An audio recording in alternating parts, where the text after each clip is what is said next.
Good evening. This is Fear Knox. Deep in the Appalachian woods, the trail markers thin out fast, and the ridgelines carry sound in ways they shouldn't.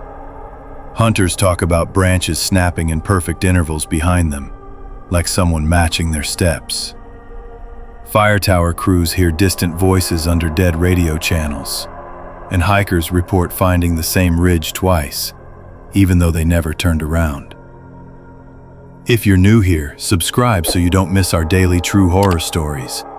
Tell us where you're watching from and what time it is. Checking your comments help keep this channel alive after dark. Out here, entire sections of forest go silent mid-wind.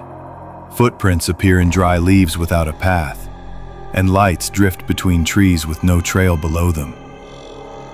These are the Appalachian deep woods reports that never made it to public logs.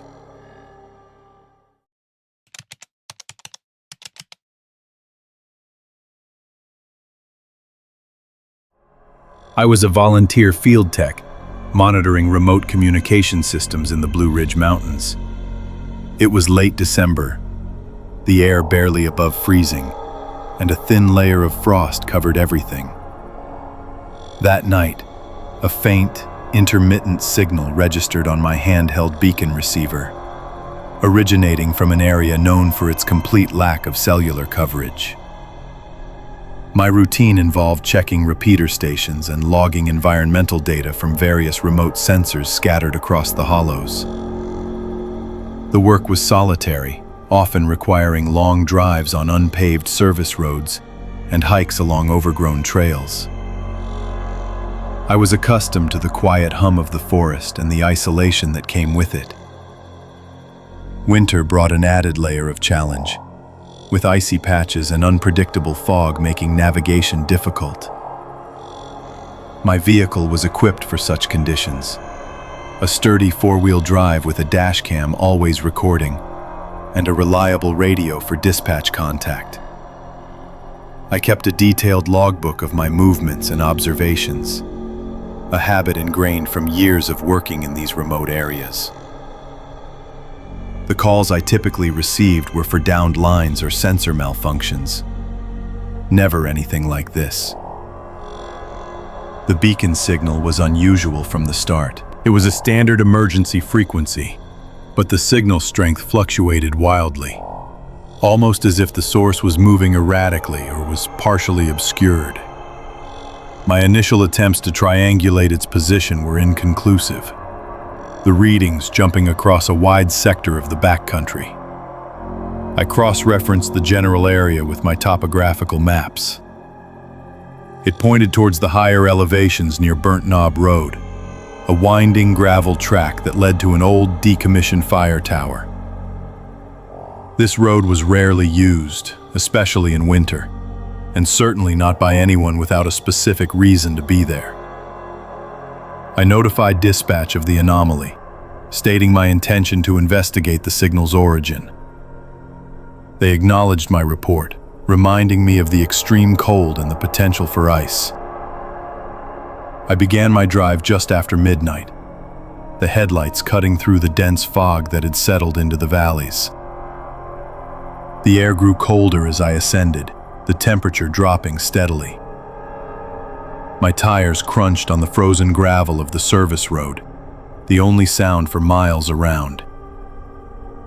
The beacon receiver, mounted on my dashboard, continued its erratic beeping, growing stronger as I approached the turnoff for Burnt Knob Road.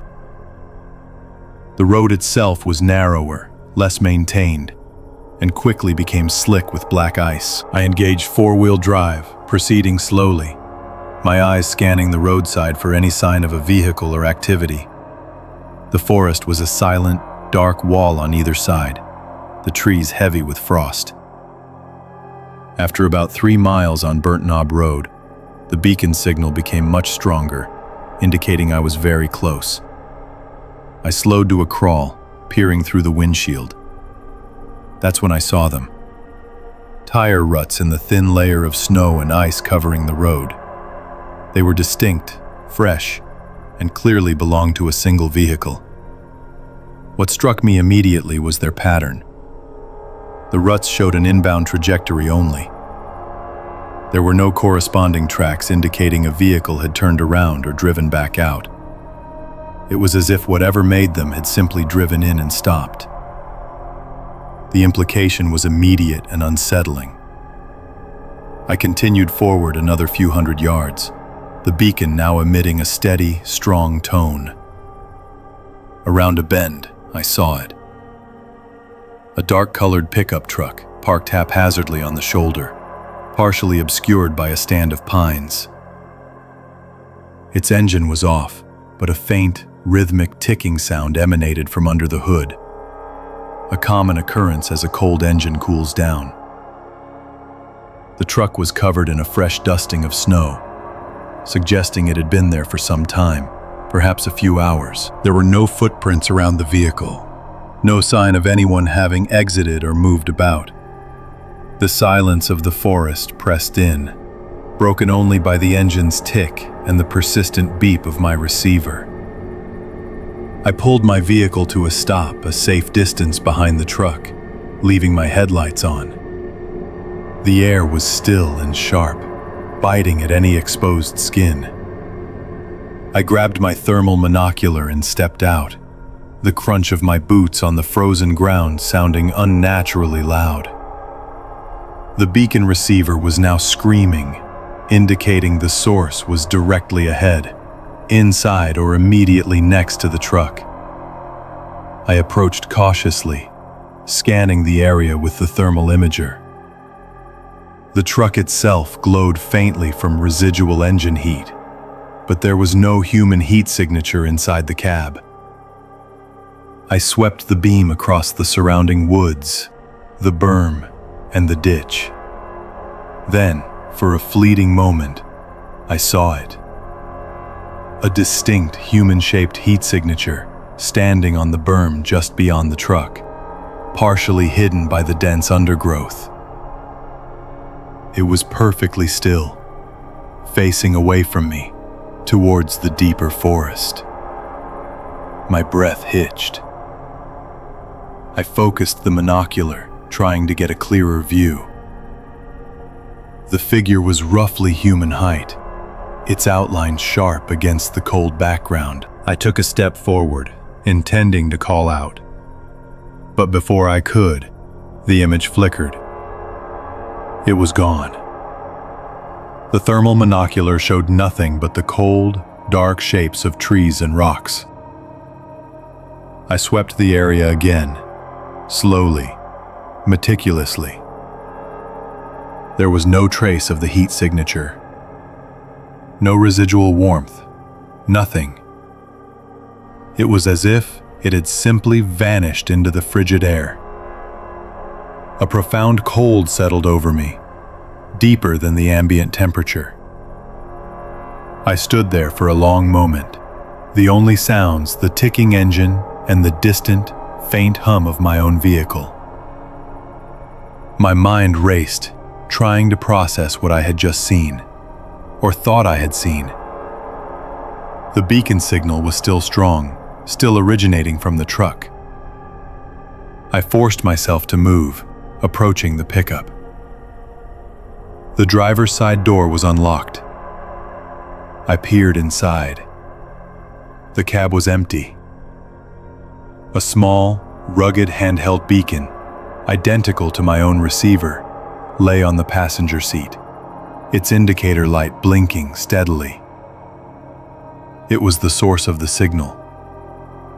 I backed away from the truck, my gaze sweeping the berm where I had seen the thermal signature.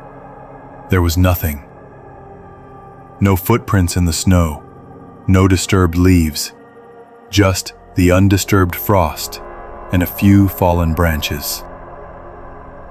It was as if the figure had never been there. I radioed dispatch, my voice calm but with an underlying tension I couldn't entirely suppress. I reported finding the truck, the beacon, and the inbound-only tire tracks. I omitted the detail about the thermal image, knowing how it might sound. I requested local authorities to respond, emphasizing the unusual circumstances and the extreme isolation of the location. I waited by my vehicle, keeping the truck in sight, my thermal monocular ready. The hours crawled by. The cold intensified, seeping into my bones. I kept the engine running for warmth, the exhaust plume visible in the frigid air. Eventually, as the first hint of pre-dawn light began to filter through the eastern sky, I heard the distant hum of an approaching vehicle. It was a state police cruiser, followed by a search and rescue truck. 2 officers and a SAR team leader emerged, their faces grim in the cold. I gave them my initial report, pointing out the tire tracks and the beacon inside the truck. The officers secured the scene, and the SAR team began a methodical search of the immediate area.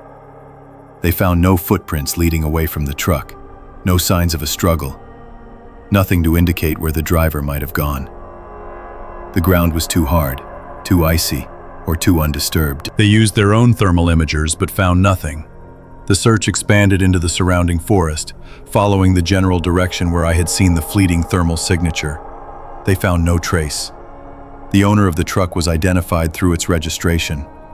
He was a man from a neighboring county, known to occasionally visit a remote hunting cabin further up the mountain, though that cabin was still several miles away and required a significant hike from this point. The search continued for several days, involving more personnel and even a drone with thermal capabilities. They scoured the dense forest, the steep ravines, and the frozen creeks. No sign of the truck's owner was ever found. No discarded gear, no footprints, no indication of his direction of travel.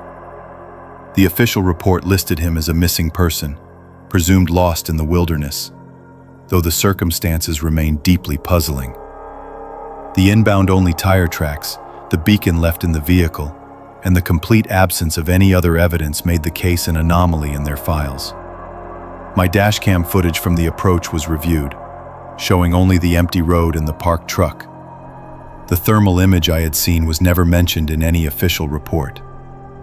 I filed my own detailed logbook entry, including the precise coordinates and my observations.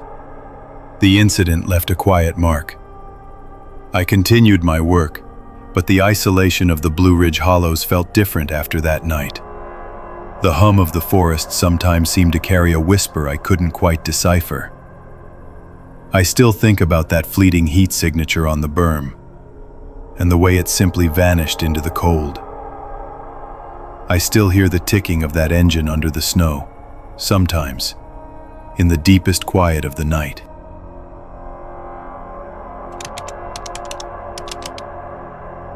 I was a field tech for the state, responsible for maintaining remote infrastructure across the Blue Ridge backcountry.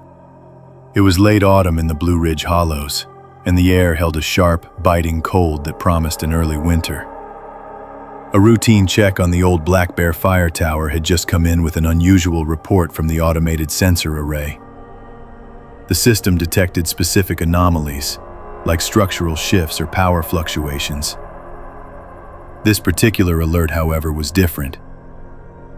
It flagged an acoustic signature, a series of distinct thuds and scrapes, originating from inside the tower's enclosed cabin. The sensor logs indicated these sounds occurred just after midnight, during a period of absolute calm. There was no wind to speak of, no animal activity registered on the perimeter cameras, and the temperature had dropped well below freezing.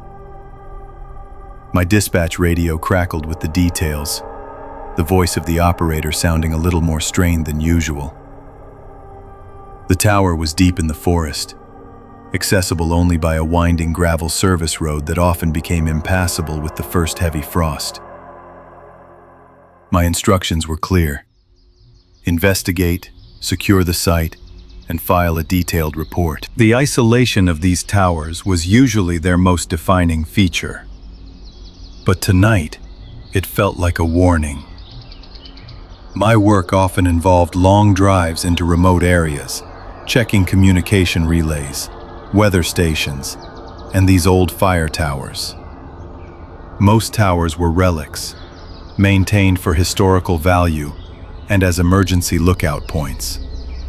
They stood sentinel over vast stretches of forest, silent and solitary. Access was always controlled, with heavy-duty padlocks securing the ground-level entry points. We kept meticulous logbooks inside the cabins, noting every visit, every repair, every observation. The routine was predictable, almost monotonous, which made any deviation stand out sharply. I knew these hollows well, the way the fog settled in the valleys, the distinct hum of the distant highway fading into the quiet of the woods.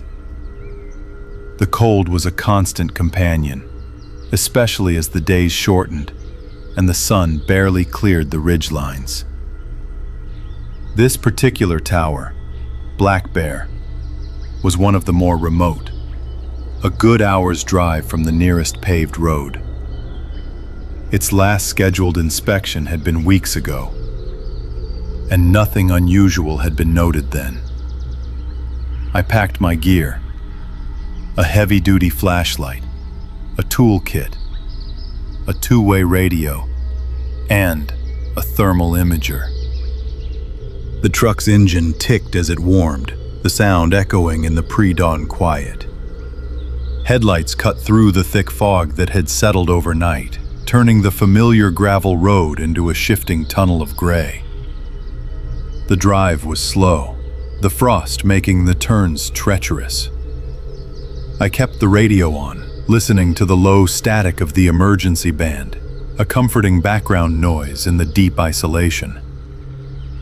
As I got closer, the forest grew denser, the trees pressing in on either side of the narrow trail. The air felt sharper, colder, even inside the truck. I could feel the chill seeping through the floorboards. I arrived at the tower just as the first hint of pale light touched the eastern sky. The structure loomed, a skeletal silhouette against the night. The wind was indeed calm, just as the report had indicated. Not a single branch stirred. The silence was profound, broken only by the distant sound of water moving in a creek bed and the occasional rustle of dry leaves under my boots. I walked around the base, scanning the ground for any tracks or disturbances. The frozen earth showed nothing but my own recent boot prints. The heavy padlock on the access gate was still firmly in place, its shackle uncut, its surface covered in a thin layer of frost. There were no signs of forced entry, no pry marks on the wood, no broken glass. Everything appeared exactly as it should have been. I climbed the first flight of steps, my breath pluming in the frigid air. The metal grated under my weight, a familiar sound. Each step was deliberate. I reached the small landing where the main door to the cabin was located. The door was also secured with a heavy padlock, identical to the one below. This one too was untouched, the metal cold beneath my gloved fingers. I checked the perimeter cameras, small, motion-activated units mounted discreetly. The footage showed nothing but slow fog drift and occasional deer. No human figures, no vehicles. I unlocked the padlocks. The metallic click resonated unnaturally loud in the stillness. The door creaked open, revealing the small, enclosed space of the tower cabin. The air inside was stale and cold, carrying the faint scent of old wood and dust. I swept my flashlight beam across the interior. Everything was in order. The small cot was neatly made. The old radio equipment sat silent on its shelf, and the observation maps were still tacked to the walls. I checked the floor. A fine, undisturbed layer of dust covered the wooden planks, a clear indicator that no one had walked through here recently. No footprints, no scuff marks. It was pristine. Then I saw the clipboard. It lay on the small, built-in desk next to the logbook. I picked it up. It held a single sheet of paper, a standard drawdown note from the previous year, detailing the winterization procedures. What caught my attention were the pencil lines. Fresh, dark lines drawn over the existing text. They were simple, almost childish scribbles, but they were distinct. They matched the pattern of a previous note, a series of short, vertical strokes that had been made during the last winter drawdown. It was a specific, almost unique doodle that one of the older techs used to make when bored. The pencil itself lay beside the clipboard, its tip freshly sharpened. I looked at the dust again. It was undisturbed everywhere else. But on the desk, around the clipboard, there was a faint, almost imperceptible smudge, as if something had been moved. The acoustic report had indicated footsteps. I stood there, listening to the silence, the cold seeping into my bones. The implications were unsettling. I took several photographs of the clipboard and the desk area, documenting the fresh pencil marks and the subtle dust disturbance. My hands felt clumsy in my gloves, a slight tremor I tried to ignore. I then carefully examined the logbook. The last entry was from my colleague, dated weeks ago, confirming the tower's status as secure. There were no new entries, no signatures, nothing to suggest a legitimate visit. I checked the windows, running my fingers along the sills. No signs of entry there either. The glass was intact, latches secured from inside. It was as if someone had simply materialized within the locked space. I radioed dispatch, relaying my findings. My voice was steady, professional, but I could hear the slight tension in the operator's response. They confirmed the sensor data again, emphasizing the lack of wind and the precise timing of the acoustic events. The sounds had been distinct, a rhythmic thudding, consistent with someone ascending and descending the internal stairs. The system had even registered the subtle creak of the floorboards under shifting weight. I walked over to the internal staircase, a narrow, winding metal structure that led to the very top observation deck. I ran my hand along the cold metal railing. It felt smooth, undisturbed. I climbed the internal stairs slowly, listening to every creak and groan of the old structure. The sounds amplified in the enclosed space. Each step echoed the reported thuds. At the top, the small observation deck was empty, just as expected. The panoramic windows offered a clear view of the surrounding forest, stretching out under a pale, winter sky. I scanned the tree line, a habitual action but also a subconscious search for anything out of place. The isolation felt heavier up here, the silence more profound. I felt a prickling sensation on the back of my neck, a familiar feeling when deep in the forest, but this time, it was different. It felt like observation. I descended, my flashlight beam sweeping the cabin again. I checked the small storage locker, the emergency supplies. Everything was accounted for. There was no evidence of anyone having spent time there, no discarded wrappers, no personal items, just the fresh pencil lines and the disturbed dust. It defied logic. A locked tower, undisturbed exterior, no entry points, yet clear evidence of an internal presence. The ambient mic data from the sensor array was irrefutable. It had captured the sounds of movement within the cabin, specifically on the steps, at a time when no one should have been there. I spent another hour meticulously searching the area, expanding my perimeter search around the tower's base. I checked the gravel road for any tire tracks that might have been missed, but the frost had preserved only my own. I walked the nearby trails, looking for any signs of foot traffic, but found nothing. The forest was utterly still, holding its secrets close. The cold continued to deepen, and a light fog began to roll in from the distant hollows, obscuring the tree line. The lack of any rational explanation was more unsettling than any broken lock or forced entry would have been. It was the quiet, impossible nature of the incident that truly settled in. I secured the tower again, double-checking the padlocks, making sure they were firmly in place. The metallic click resonated. I filed my report with dispatch, detailing every observation, every lack of evidence, and the specific anomaly of the clipboard. The incident was logged as unexplained internal activity. State police were notified, a patrol unit dispatched to sweep the area, though I knew they would find nothing. The file was marked for further review, but without any tangible evidence of a break-in or a human presence, there was little else to do. I drove back down the winding gravel road, the headlights cutting through the thickening fog. The engine hummed, a steady, reassuring sound. The cold had intensified, and the first flakes of snow began to fall, dusting the windshield.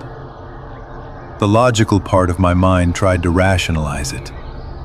A sensor malfunction, a trick of the wind, an animal. But the specific acoustic signature, the undisturbed dust, and the fresh pencil lines on the clipboard contradicted every easy explanation. The isolation of the Blue Ridge hollows often bred strange stories, but this felt different. It felt like a deliberate, impossible intrusion. The report remains open, filed away. I still work these remote routes, still check the towers. Sometimes, when the wind is calm and the night is particularly still, I find myself listening for a specific sound. I listen for the faint, rhythmic thudding of footsteps on metal steps, echoing from a place where no one should be. The memory of that quiet cabin, the fresh pencil marks, and the undisturbed dust still settles over me. It is a quiet dread that never fully leaves. I worked as a field technician for a regional park service. It was late December, and the Blue Ridge air carried a sharp, metallic cold. My GPS watch began to display an unusual countdown.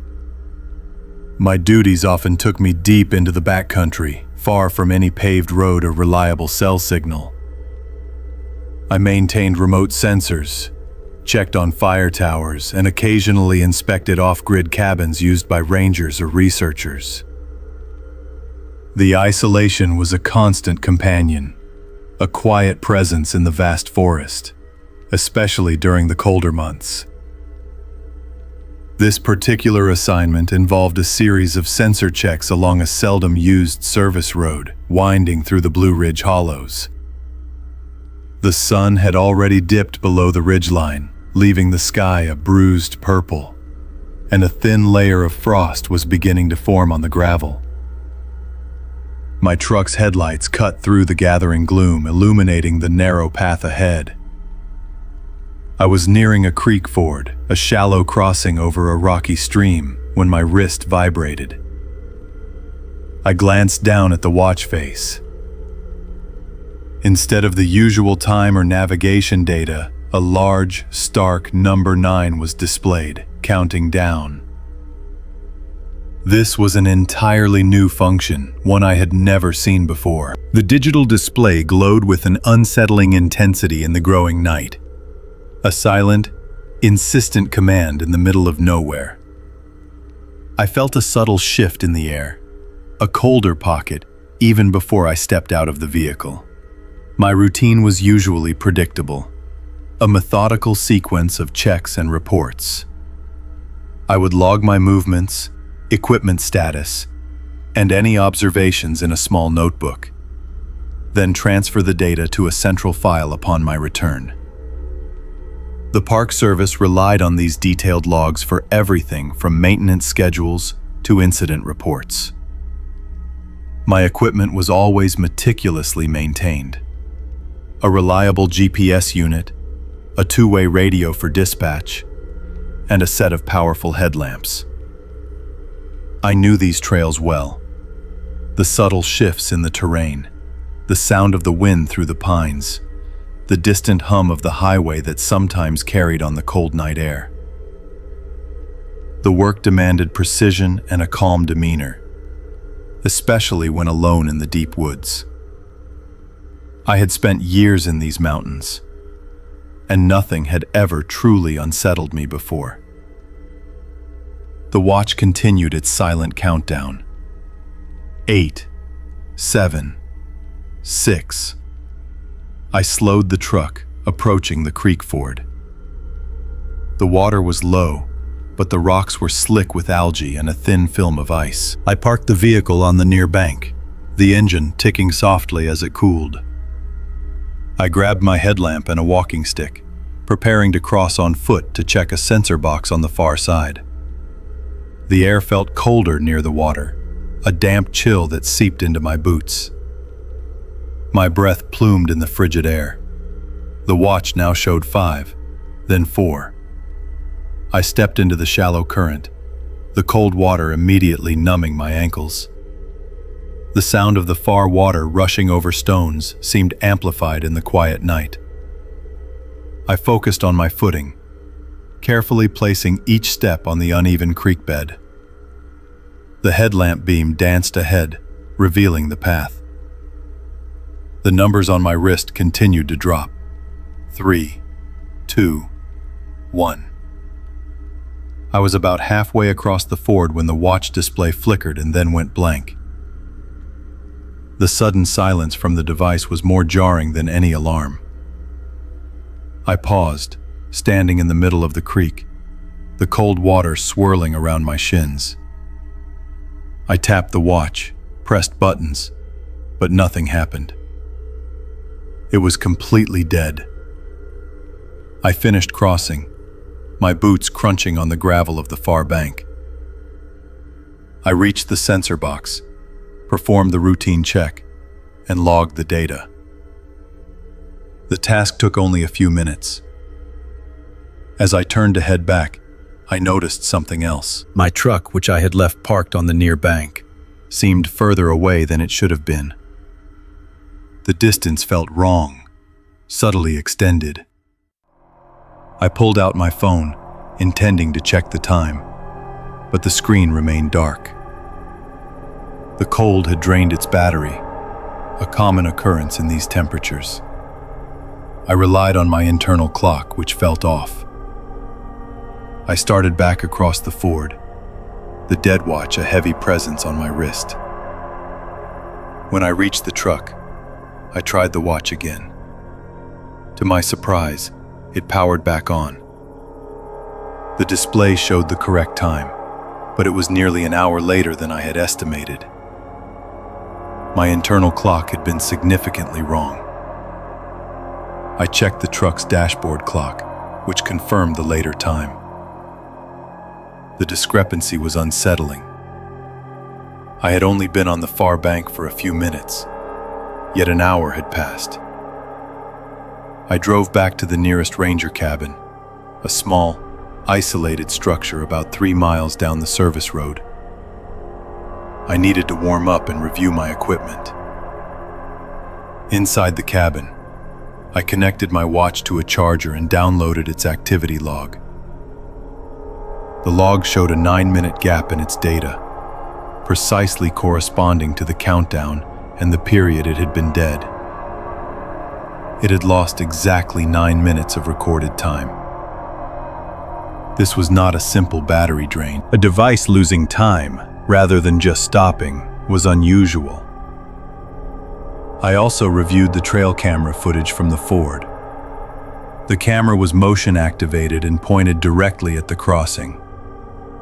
The footage showed me crossing the creek, my headlamp a steady beam. Then, the video feed flickered, a brief burst of static, and the timestamp jumped forward by 9 minutes. In the intervening 9 minutes, the camera had recorded several faint, wavering trails of light moving across the ford. These were clearly headlamp beams, but there was no visible source for them. No person, no animal, just the disembodied light trails. They moved erratically, sometimes pausing, sometimes darting. The camera's infrared vision showed nothing else, just the empty forest and the moving lights. The cold silence of the cabin pressed in around me as I watched the playback again and again. I spent the rest of the night reviewing everything. I checked my truck's dash cam, which also showed a 9-minute skip in its recording, accompanied by a brief moment of static on the audio track. The engine's steady hum had been interrupted by a faint, high-pitched whine, barely audible. I cross-referenced my logbook entries with the GPS data from my watch and the truck's tracking unit. Every piece of equipment that had been active during that 9-minute window showed the same anomaly. A loss of time, a gap in the data, or an unexplained visual artifact. I contacted dispatch the next morning, filing a detailed report. I described the watch countdown, the time discrepancy, and the strange headlamp trails. The dispatcher, a seasoned veteran, listened patiently. She noted the report and said she would pass it up the chain. Later that day, a Park Service investigator arrived at the cabin. He was a quiet man, methodical in his approach. We revisited the creek ford. The frost was still thick on the ground, and the air remained cold. He examined the sensor box, the camera, and the surrounding terrain. He found nothing out of the ordinary, no footprints other than my own, no signs of disturbance. We reviewed the footage together.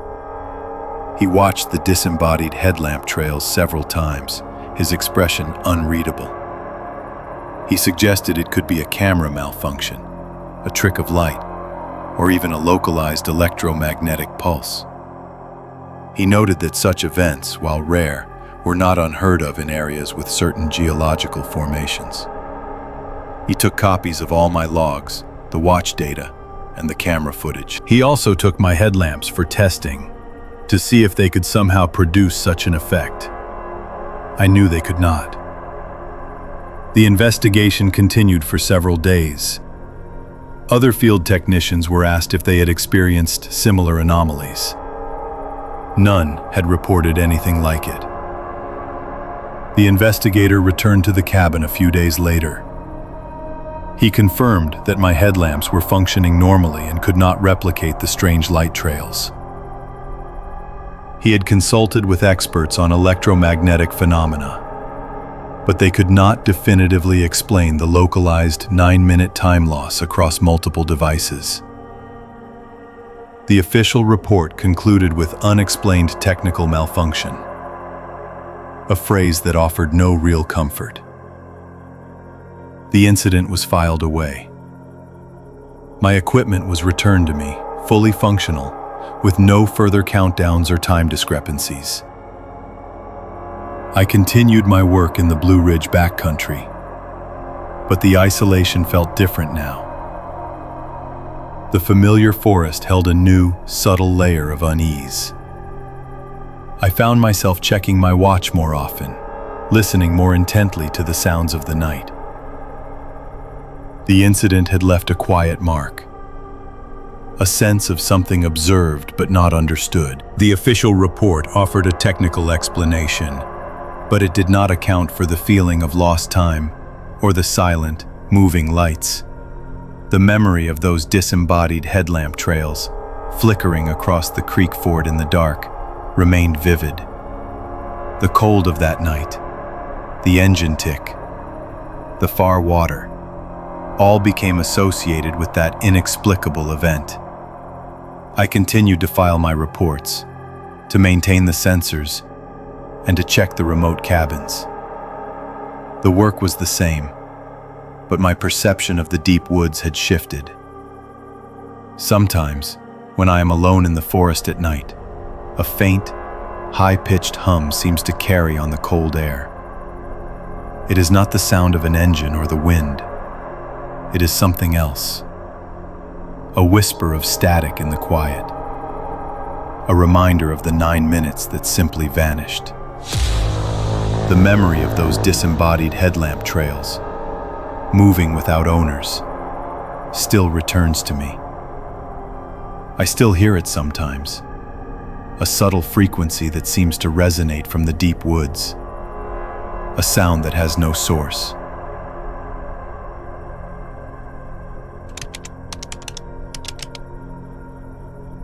I was a field technician for a regional utility company.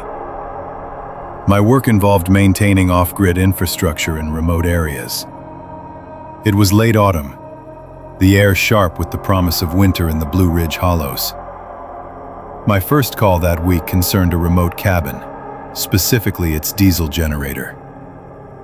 The cabin was one of several maintained by a private conservation trust, used by researchers and rangers. It sat deep within the forest, accessible only by a winding service road that turned to gravel a few miles past the last paved highway. The initial report was vague, a slight irregularity in the generator's output, nothing critical, but enough to warrant a check before the heavy snows arrived. I drove my truck through a light fog that morning, the headlights cutting through the damp air. The radio crackled with distant static, a common occurrence out here. I arrived at the cabin just as the sun began to burn off the low-lying mist. The air was cold, barely above freezing. I could hear the steady hum of the generator even before I reached the small outbuilding. It sounded normal, a consistent thrumming that vibrated faintly through the ground. I opened the generator room door, stepping inside to begin my inspection. As the door swung inward, the hum of the engine dropped in pitch, a subtle but distinct change. It was like a single note falling flat, then immediately correcting itself as the door settled open. I paused, listening. The sound was steady again. I closed the door, then opened it once more. The pitch dropped again. My job was largely routine, involving scheduled maintenance and troubleshooting minor issues. These cabins were equipped with robust industrial-grade diesel generators designed for continuous operation. They were reliable machines, built to withstand the isolation and harsh weather of the backcountry. I carried a standard kit: diagnostic tools, spare parts, a logbook for recording observations and repairs. My days often involved long drives on winding trails, checking fuel levels, oil changes, and electrical outputs. The Blue Ridge Mountains, especially in these deeper hollows, could feel profoundly isolated. Cell service was non-existent, and the only contact was through the truck's radio, often just faint whispers of dispatch. I knew these roads, the way the forest closed in, the sudden drops in temperature as you descended into a valley. I was accustomed to the quiet, the distant sound of water in a creek, the rustle of dry leaves. Anomalies were rare and usually mechanical, easily explained and rectified. This particular generator had a history of consistent performance, its maintenance logs showing no prior issues of this nature. The generator's pitch drop was not a mechanical fault I recognized. I checked the fuel lines, the air intake, the exhaust system. Everything appeared normal. The engine itself ran smoothly, its internal components showing no signs of strain or wear. I spent an hour inside the small room, running diagnostics and checking voltage regulators. Each time I opened the door, the pitch would dip, then recover. It was always the same, a momentary falter in the engine's rhythm. I recorded the anomaly in my logbook, noting the specific conditions. It was a detail I intended to report, but it didn't seem to pose an immediate threat to the cabin's power supply. I moved on to the cabin itself, checking the internal systems. The cabin was equipped with a basic CCTV system, primarily for security and wildlife monitoring. It recorded to a local hard drive, accessible via a small monitor in the main living area. I usually checked these systems to ensure they were functioning, especially the date stamp overlay on the footage. As I reviewed the recent recordings, I noticed something peculiar. The camera covering the generator room door showed 3 distinct entries from the previous night, all displaying the exact same second on their digital date stamp. It was not a glitch in the display. The recorded time, down to the second, was identical across 3 separate instances of the door opening and closing. This was impossible. A digital clock advances every second. It cannot repeat a second for 3 distinct events. I rewound the footage, playing it back slowly. The first entry showed the door opening, a figure entering, then the door closing. The second, a few moments later, showed the door opening again, the figure exiting, and the door closing. The third, almost immediately after, showed the door opening and closing once more, but with no visible figure. All 3 events, according to the date stamp, occurred at the same precise second. I watched it several times, my attention fixed on the small digital readout in the corner of the screen. The numbers simply did not advance.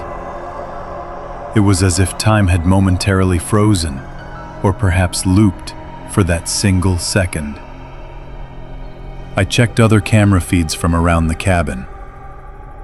The exterior camera, pointed towards the generator room, showed the same sequence of events. The figure was indistinct in the low light of the night, just a dark shape moving in and out of the generator room. But the date stamp anomaly was consistent across both cameras. The frost on the ground outside the generator room also caught my eye in the exterior footage. As the figure entered and exited, the delicate frost ferns near the door seemed to shift. On the third figureless entry, the frost appeared to regrow. In reverse, the intricate patterns reforming themselves. It was subtle, almost imperceptible, but once I saw it, I could not unsee it. The patterns of ice seemed to retract, pulling back into themselves, then reforming. I felt a cold dread begin to settle in. This was beyond a mechanical fault. This was something fundamentally wrong with the recording, or with the reality it captured. The hum of the generator, which I could still hear faintly from inside the cabin, suddenly sounded different, less comforting, more like a constant, low whisper. The isolation of the cabin, usually a familiar comfort, now felt oppressive. The forest outside seemed to press in closer, its silence no longer peaceful. I took a photograph of the screen, capturing the impossible date stamp. I immediately contacted dispatch on the radio, the static more pronounced than usual. I reported the generator anomaly and the strange CCTV footage. Dispatch was initially skeptical, suggesting a system malfunction or a corrupted file. I insisted on the impossibility of the date stamp and the visual evidence of the frost. They agreed to send a second technician, specializing in digital systems, but it would take several hours to reach this remote location. I was instructed to remain at the cabin, secure the evidence, and avoid disturbing anything further. Waiting was difficult. The cabin, usually a place of quiet work, now felt charged with an unseen presence. I kept the generator room door closed, listening to the steady hum, trying to discern any further dips in pitch. I walked the perimeter of the cabin, checking for any signs of forced entry or unusual tracks in the thin layer of frost. There was nothing. The forest was still. The only sounds the distant rustle of leaves and the occasional call of a bird.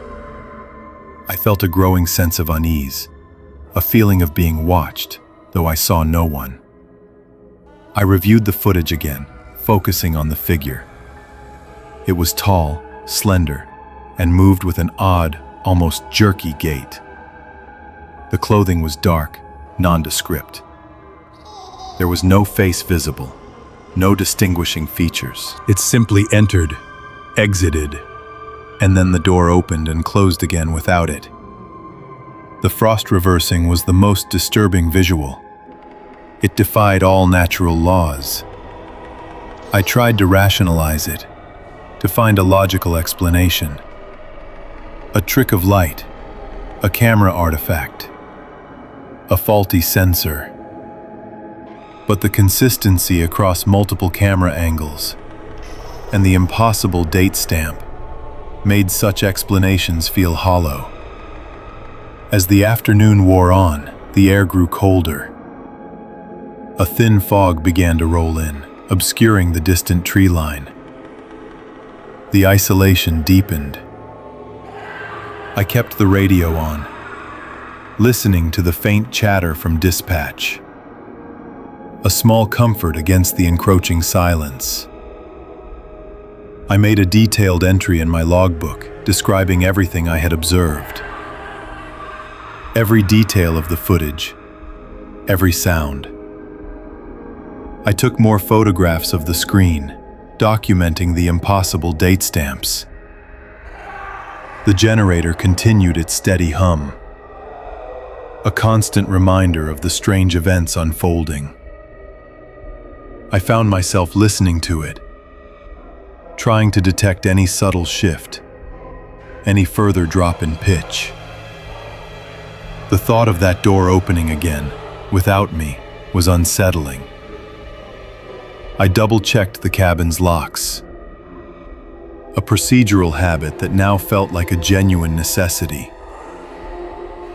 The forest outside seemed to hold its breath. The second technician arrived just after nightfall, their headlights cutting through the dense fog. They were accompanied by a local sheriff's deputy, a standard precaution for remote incidents. We reviewed the footage together. The digital systems specialist confirmed the date stamp anomaly was not a software glitch or a corrupted file. The system recorded what it perceived. The deputy found no physical evidence of an intruder, no footprints, no disturbed ground beyond my own. The generator itself continued to operate normally, its pitch steady. The official report noted an unexplained anomaly in the CCTV data logging system and a minor, intermittent fluctuation in the generator's acoustic output. The frost reversal was dismissed as a visual artifact, though the specialist admitted it was unusual. The hard drive containing the footage was secured as evidence, and my logbook entries were filed. The incident was ultimately classified as an equipment malfunction of unknown origin. The cabin was temporarily closed, its power supply switched to a backup battery system. I was reassigned to other duties, away from the Blue Ridge Hollows. I never returned to that cabin. The memory of the generator's low hum, the impossible date stamp, and the frost reforming itself stayed with me. I often think about that dark, indistinct figure, and the door opening for no one. The quiet dread of that day has never fully left me. Sometimes, late at night, when the house is still, I can almost hear it. A faint, distant hum, dropping in pitch, just for a second, before settling back into its steady rhythm. I still hear it sometimes.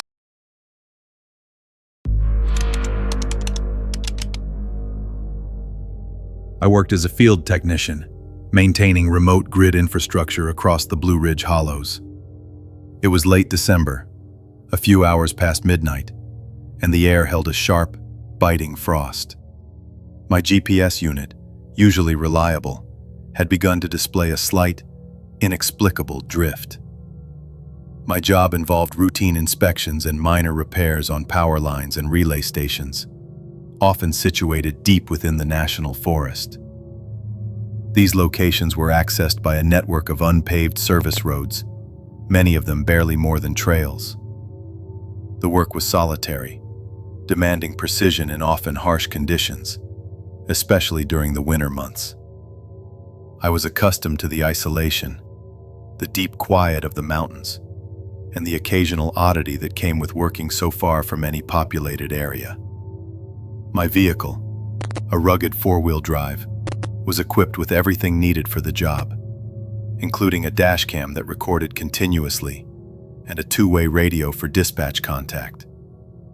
I kept a detailed logbook of my movements and observations, a standard procedure for all field personnel. The cold was a constant companion, seeping into the cabin despite the heater, and the engine tick was a familiar sound in the quiet night. On this particular night, I was tasked with checking a series of remote repeater stations that had shown intermittent signal drops. The route took me onto an unlit service spur, a narrow gravel path that branched off a secondary highway. This spur was known for its steep grades and tight turns, often requiring careful navigation, even in daylight.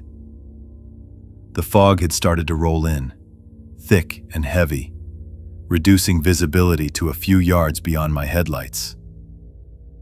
The temperature had dropped further, well below freezing, and the ground was slick with black ice beneath a dusting of fresh frost.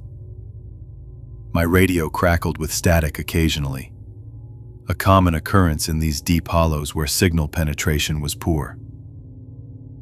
I slowed my speed, the crunch of gravel under the tires echoing in the profound silence of the forest. As I rounded a particularly sharp bend, my headlights cut through the fog, revealing something unexpected. Ahead, perhaps 100 yards, a series of road flares had been placed along the edge of the spur. They were spaced at regular intervals, about 10 yards apart, leading up a slight incline towards a crest.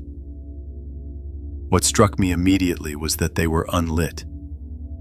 No work crew was visible, no other vehicles, no sign of activity.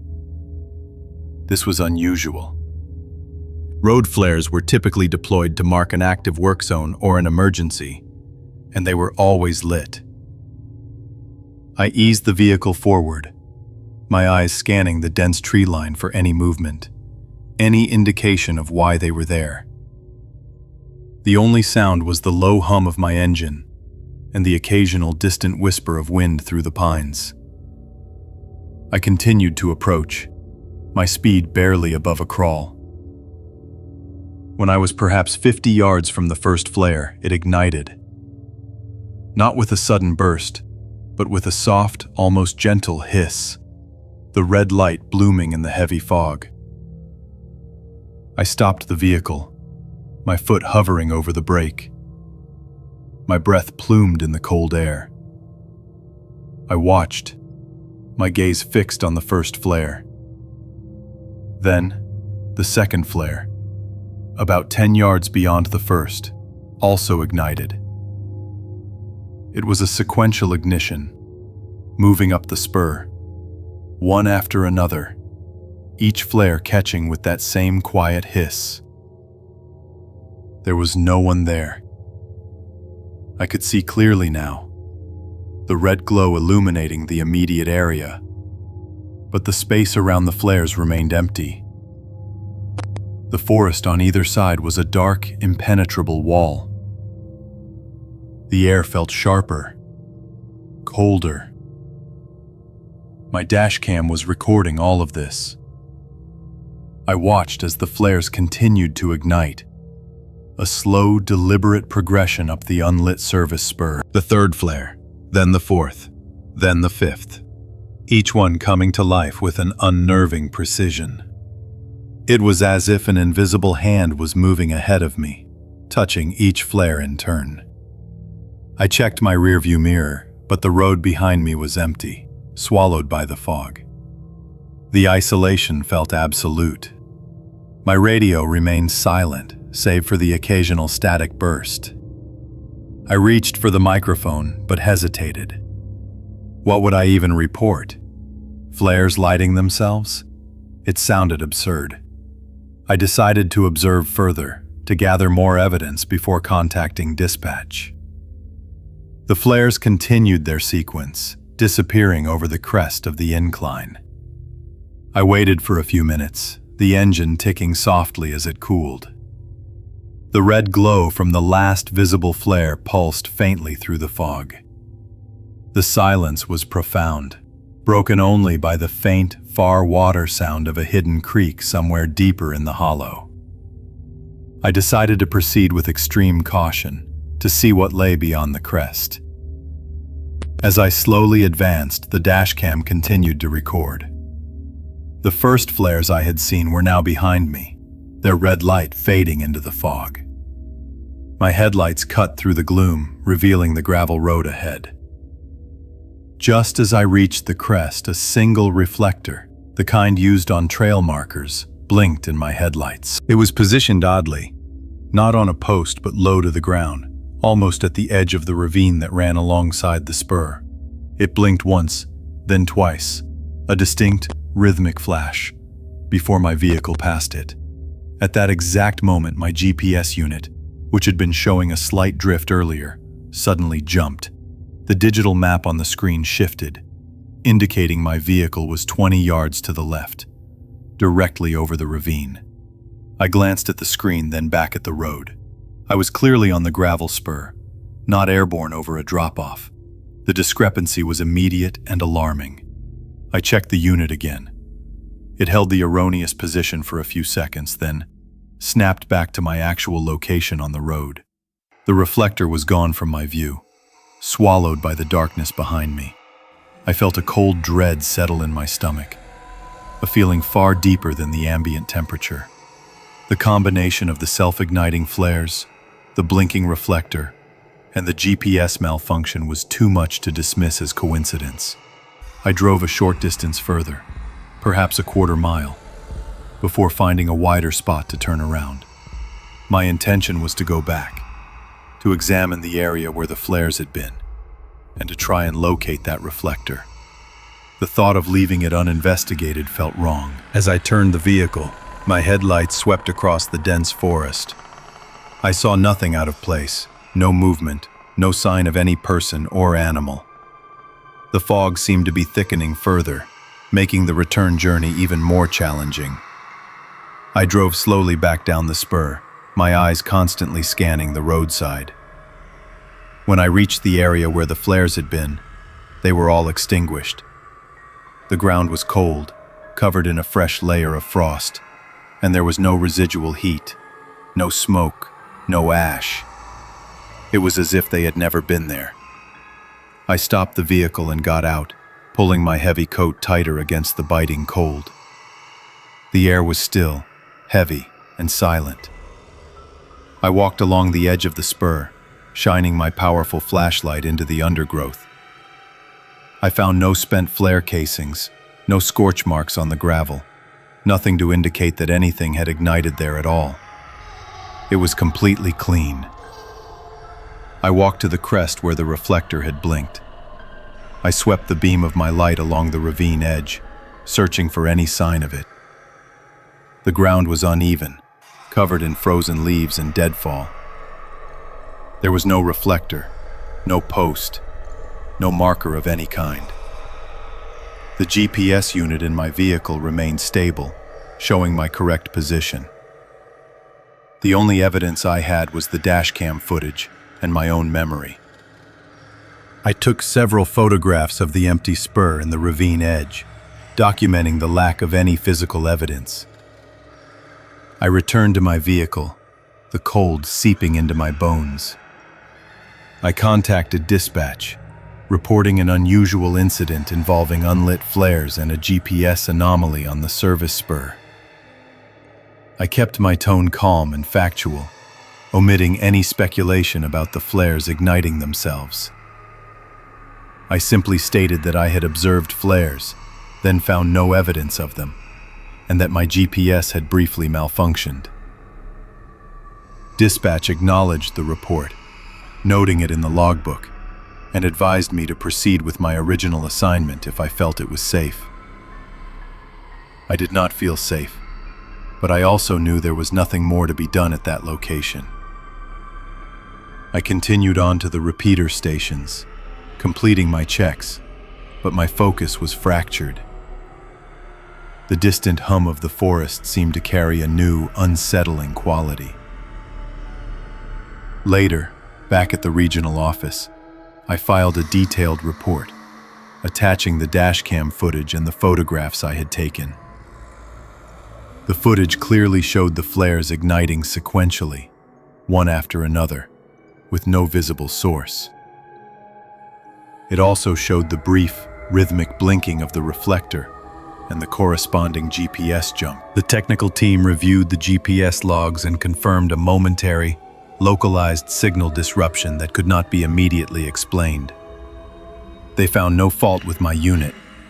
The local authorities were notified, and a small team was sent to investigate the spur, but they found nothing. No flares, no reflector, no signs of any activity. The incident was logged as an unexplained anomaly, filed away with other strange occurrences in the deep woods. I still work as a field tech, but I avoid that particular service spur whenever possible. The memory of those flares, igniting in sequence in the deep night, remains vivid. Sometimes, when I am alone on a remote trail, I think I can still hear the quiet hiss of them catching, or see the brief, rhythmic blink of that reflector in the fog.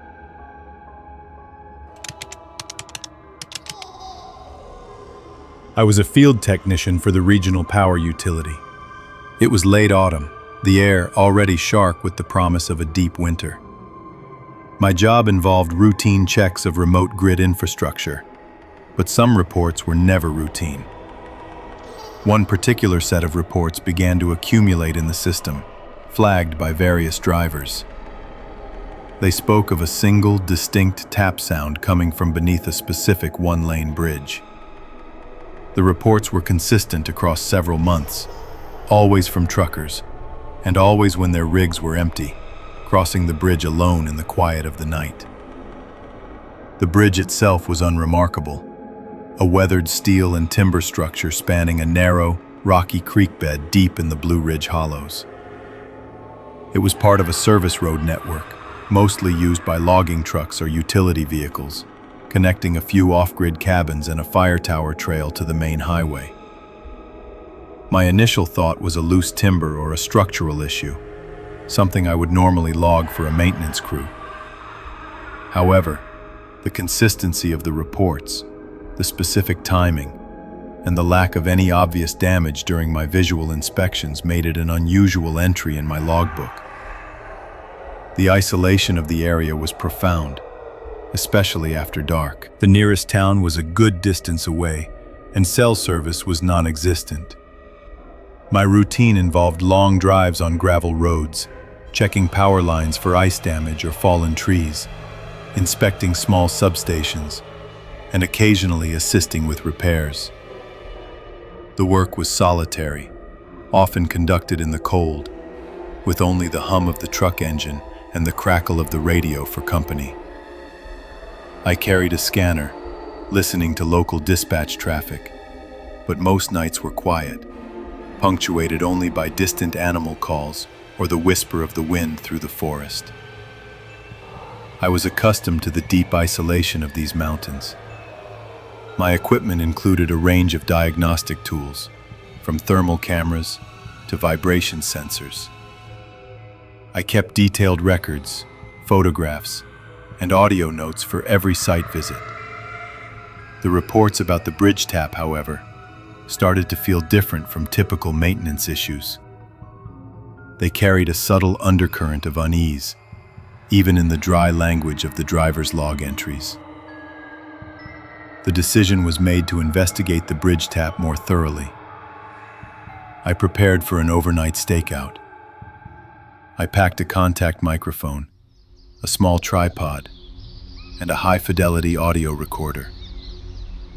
The plan was to attach the mic to the underside of the bridge structure and record any sounds. I arrived at the bridge just as the last light faded from the sky, the air already cold enough to make my breath plume. Frost was beginning to form on the guardrails and the exposed timber.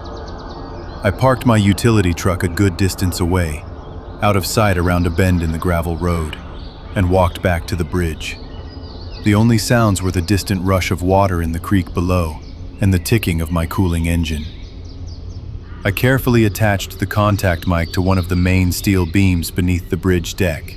running the cable back to the recorder I placed on the bank. I double-checked the settings, ensuring it was sensitive enough to pick up subtle vibrations.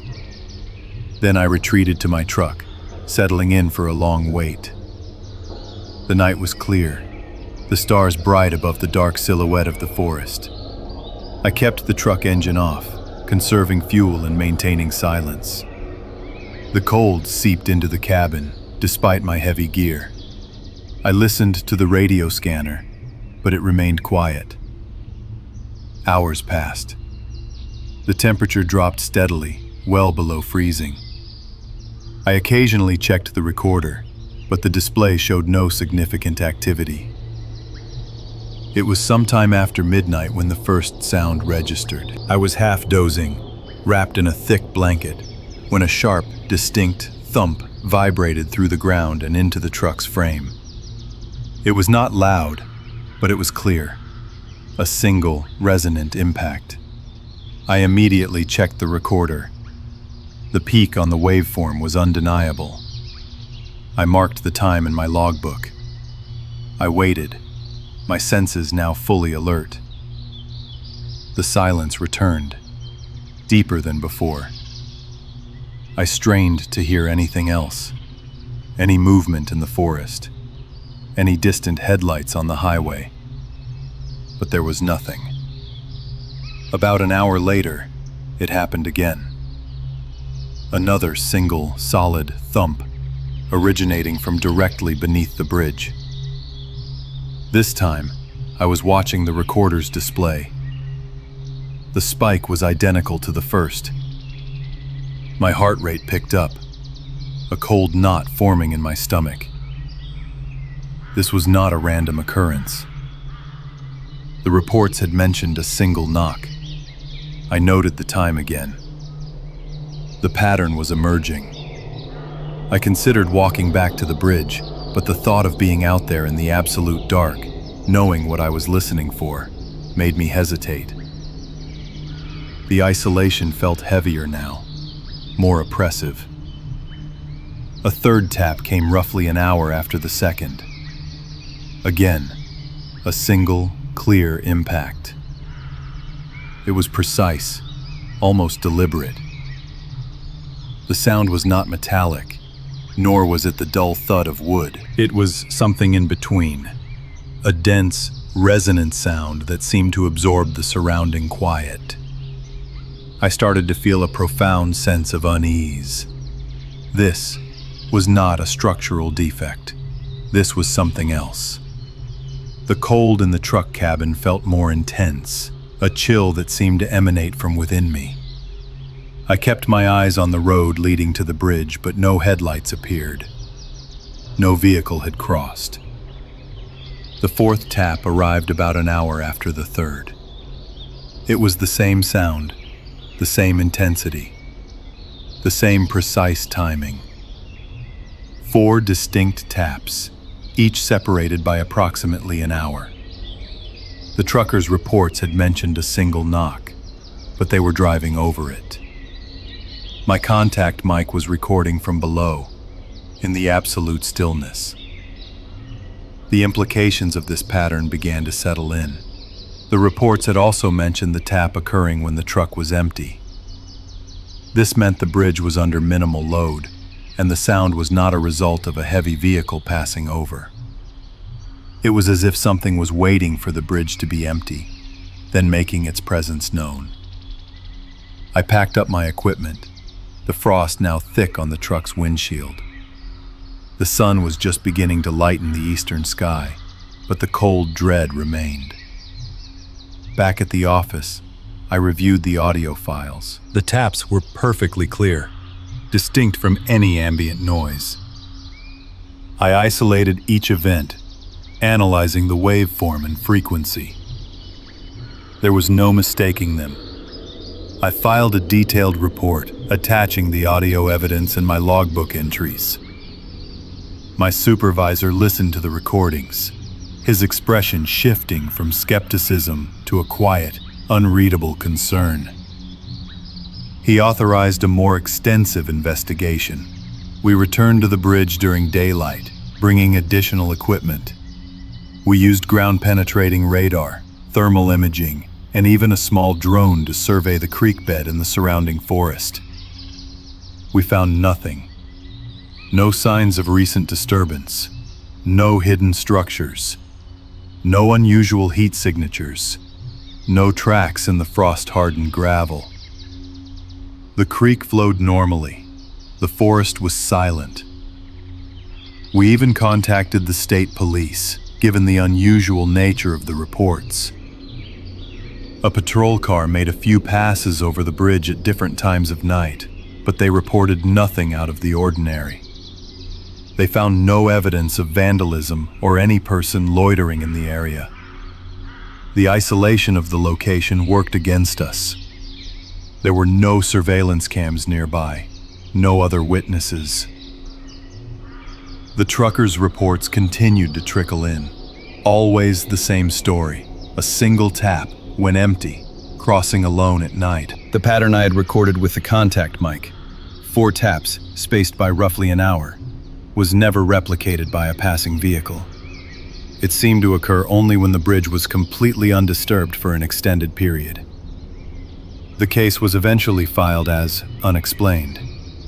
There was no physical evidence to support any theory, and the audio, while compelling, offered no answers.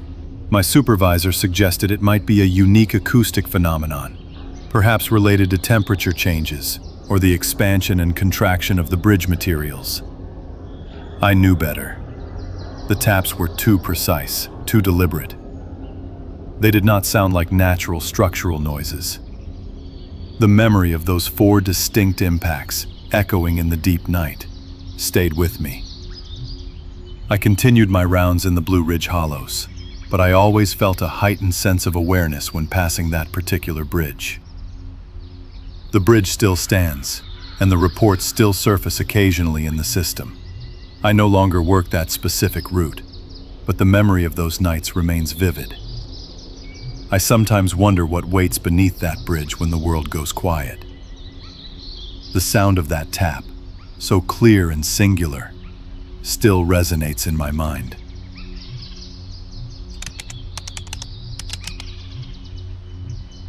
I am a field technician, responsible for maintaining remote communication infrastructure. My work often takes me deep into the Blue Ridge backcountry, especially during the colder months. One late afternoon in early January, I noticed a peculiar signal on my scanner. It was a routine check of the regional repeater network. The air was sharp, barely above freezing, and a thin frost coated the gravel service road leading to the first tower. My truck engine ticked softly as it cooled, a familiar sound in the quiet isolation.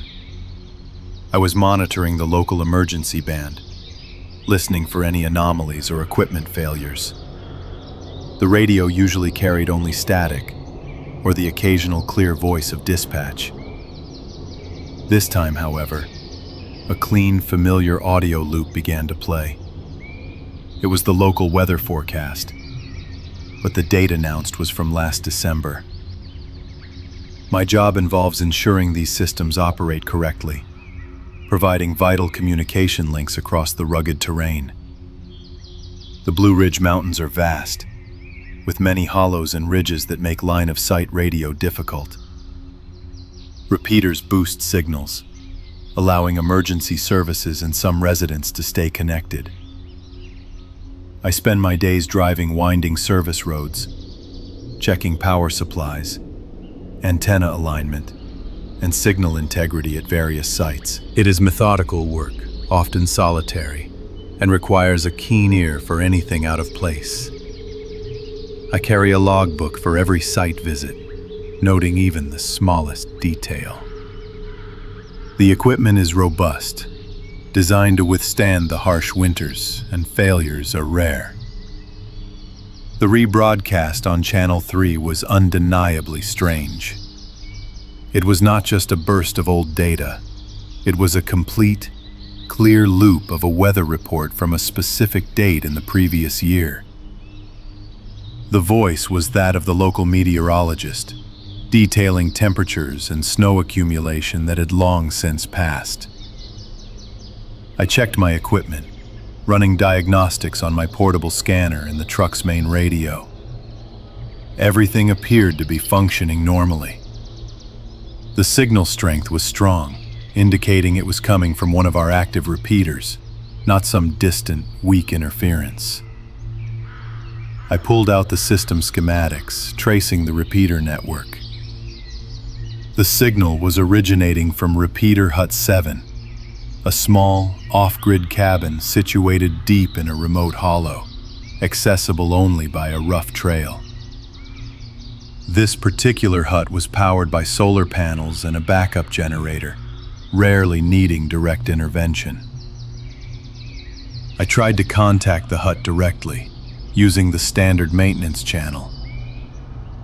There was no response, only the continued, looping weather forecast. I switched to other frequencies, attempting to raise dispatch or any other field unit. My radio remained silent, except for the persistent, anachronistic weather report. The isolation of the area suddenly felt more pronounced. I decided to drive closer to see if I could pinpoint the source more accurately. The gravel road turned into a narrower, less maintained trail, winding deeper into the forest. The headlights cut through the gathering dusk, illuminating the frosted branches of the trees. The air grew colder as the sun dipped below the ridges. As I drove, the signal from Repeater Hut 7 grew stronger, the old weather report becoming clearer, almost as if the meteorologist was speaking directly to me. I could hear the subtle hum of the repeater's power supply beneath the voice, a sound I knew well. The trail became impassable for my truck about a mile from the hut.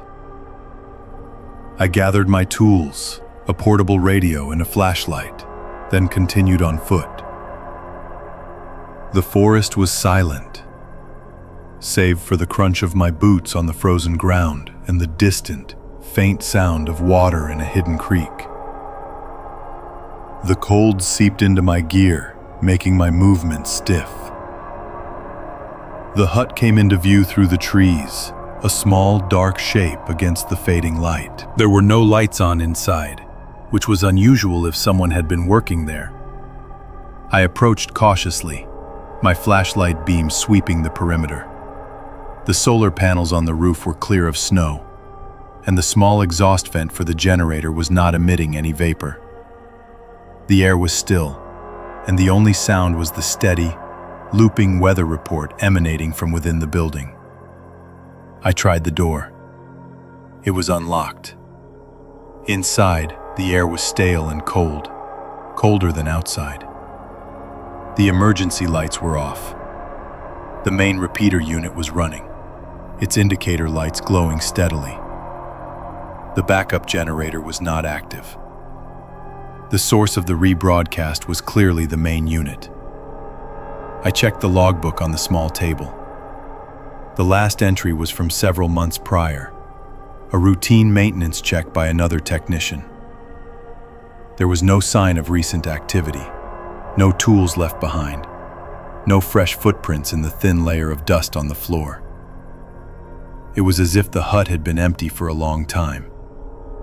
Yet the repeater was broadcasting an old forecast with perfect clarity. I ran a diagnostic on the repeater. The system reported no errors. It was simply playing the old broadcast, as if it had been programmed to do so. But there was no such programming function. The unit was designed to receive and retransmit current signals, not store and play old ones. I tried to shut it down, but the controls were unresponsive. The weather report continued, a calm, disembodied voice describing snow that had melted weeks ago. I felt a growing unease. The situation defied all technical explanation. I took several photographs of the equipment, the logbook, and the general state of the hut. The silence outside the hut was profound, broken only by the broadcast. I decided to retreat and contact dispatch from a location with better signal. My portable radio was still only picking up the looping forecast. As I hiked back to my truck, the signal from the hut slowly faded, replaced by the familiar static of the deep forest. Once back in my truck, I drove a good distance before my phone finally reconnected to the network. It immediately buzzed with a missed call notification. The number was unfamiliar, but the area code was local. I checked the call log. The call had come in about an hour ago, while I was approaching the hut. The number was listed as Repeater Hut 7. I reported the incident to dispatch. They were initially skeptical, given the lack of any other reports of unusual broadcasts. However, the fact that my phone had received a call from the hut's designated maintenance line, a line that was supposed to be inactive, raised immediate concern. Search and rescue teams were deployed to the area. I provided them with the exact location and details of my observations. The SAR teams arrived at the hut a few hours later, in the dead of night. They found the hut exactly as I had left it. Door unlocked, repeater broadcasting the old weather loop. No signs of forced entry or recent human presence. Their initial report confirmed my findings. The hut was empty, cold, and undisturbed. The repeater continued its strange broadcast. They attempted to power down the unit, but, like me, found the controls unresponsive. Eventually, they had to cut the main power supply to silence it. Once the power was cut, the broadcast ceased. The SAR team conducted a thorough search of the surrounding area, covering a radius of several miles. They found nothing unusual. No tracks, no discarded equipment, no evidence of anyone having been there. The forest remained silent and empty. The official report noted an unexplained system malfunction, possibly due to a unique electromagnetic interference event, though no such event was ever identified. The incident was logged, and the repeater unit was eventually replaced. The old unit was sent for forensic analysis, but the technicians found no internal corruption or external tampering that could explain the rebroadcast. There was no logical reason for it to have stored and played an old weather report, let alone to have made an outgoing call. The call from Repeater Hut 7 remained an anomaly in my phone's log. It was a clean, clear signal, a direct line from an empty, silent cabin in the woods. I still think about that broadcast sometimes. The calm voice describing snow that had already melted. The memory of that cold, empty hut, playing a ghost of a forecast, stays with me. The quiet hum of the forest, the isolation, and the unanswered questions linger.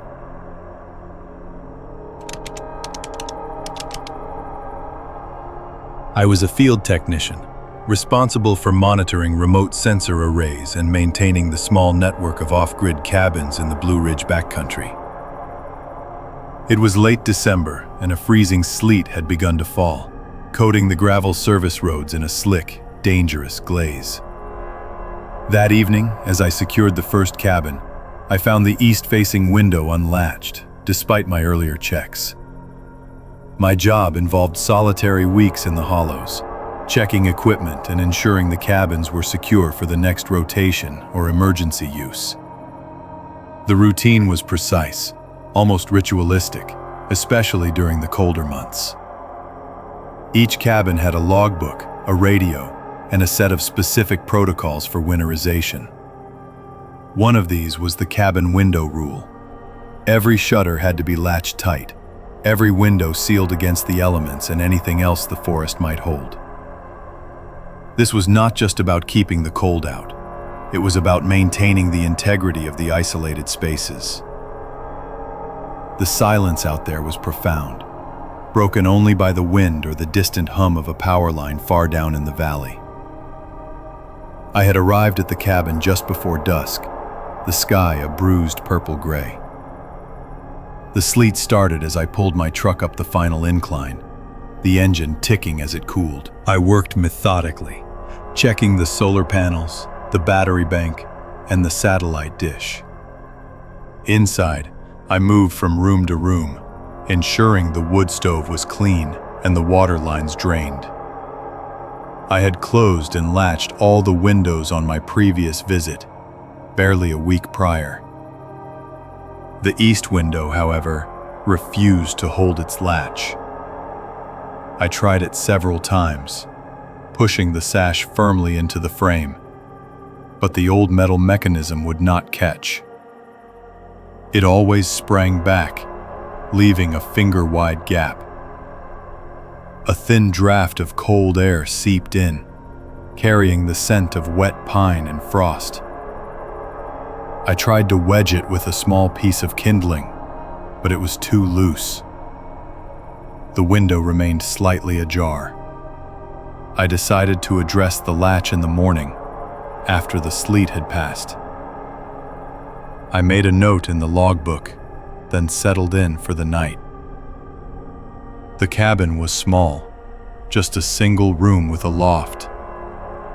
I had a small interior camera set up, primarily for monitoring wildlife or unauthorized entry, though it rarely captured anything more than a curious deer or a passing bear.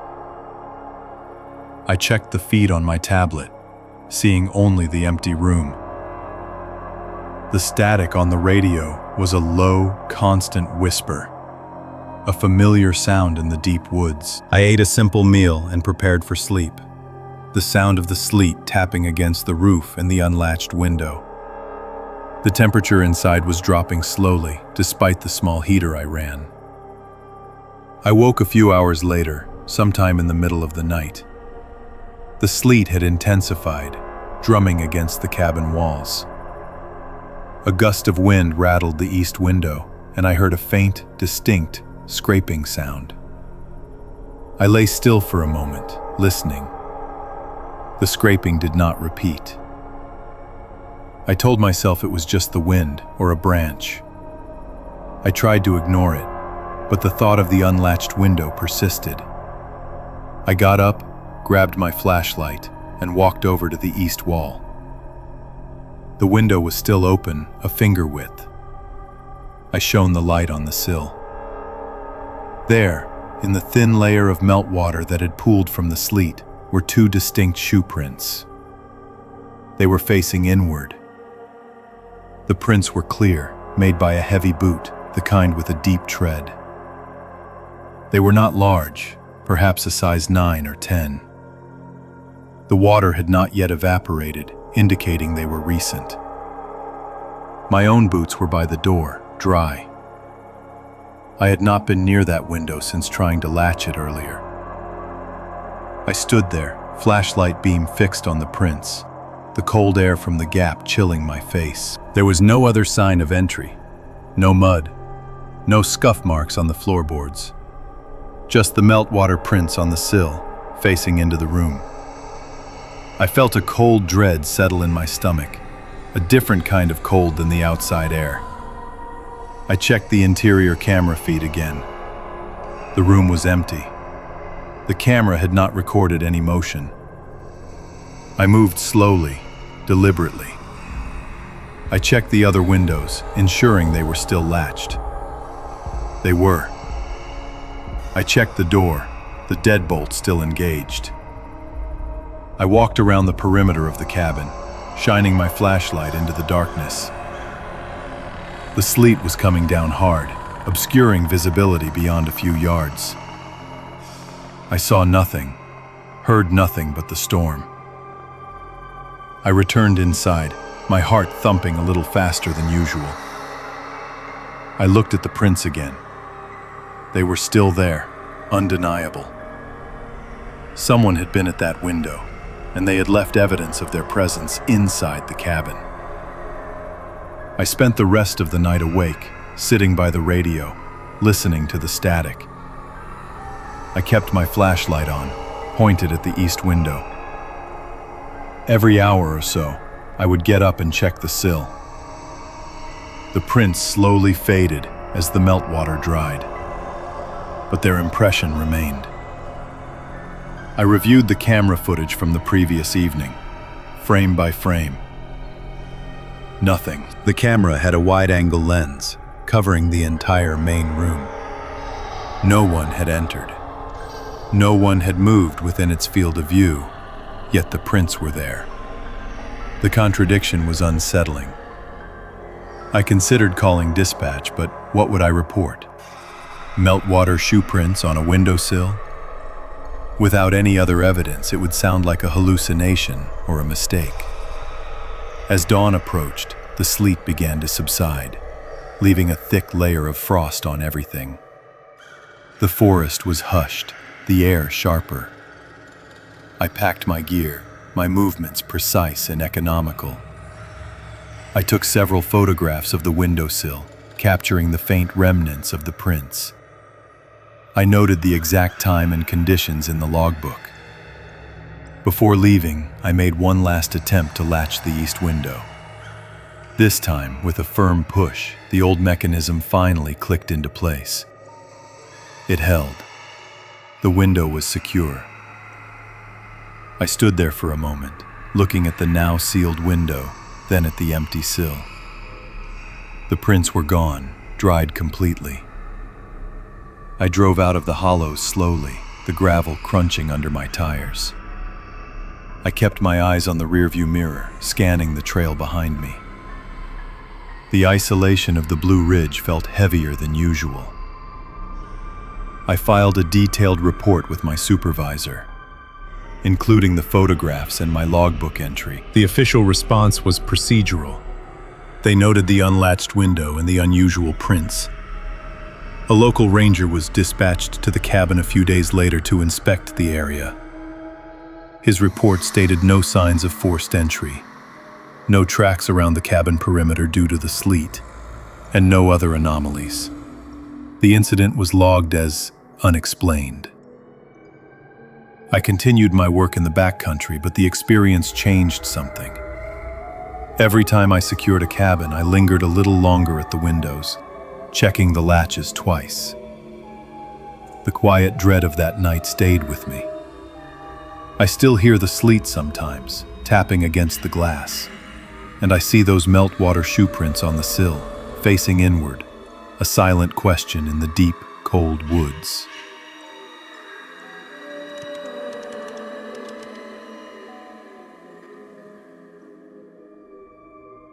I was a field tech, assigned to the Blue Ridge Hollows. It was late in the year, and the air held a sharp, persistent cold. We found the reroute sign a full mile before it should have been there. My job involved maintaining the network of service roads and hiking trails that crisscrossed the Blue Ridge backcountry. This meant regular patrols, checking markers, clearing fallen timber, and updating our maps.